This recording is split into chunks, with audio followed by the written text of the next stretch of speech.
Hindi pa daw natutunto ng PNP ABSE Group yung sindikatong sinasabing kasabwat doon sa 60-40 scheme ng mga taxi dyan po sa NAIA. Detalye ng balita mula kay Giselle Ricaport, RH15. Giselle, good morning.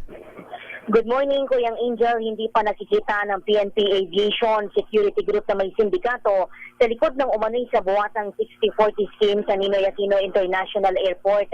Ayon kay ABSEG Acting Director Brigadier General Jason Capoy, wala pang nadagdag ng mga bagong pangalan bukod sa sinibak na 5 police airport. Sa pagtatanong ng DZRH News, sinabi niya na sisilipin nilang maigi kung may mga kasabot rin na matataas na opisyal sa nabanggit na extortion na tumatarget sa taxi drivers sa NAIA terminals.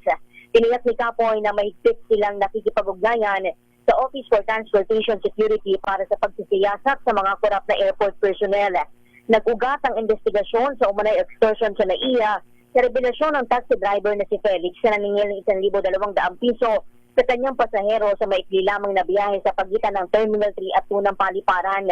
Sa usapin naman ng mga nahuling kolorom at overcharging ng mga PUV kabilang ang mga taxi at habal-habal, ang Land Transportation Office na anya yung nangangasiwa sa investigasyon. Mula rito sa Pasay City kung saan patuloy ang palakas na bayo ng hangin at buhos ng ulan, ito si Giselle Ricaport para sa DZRH una sa Pilipinas, una sa Pilipino. Maraming salamat, Giselle.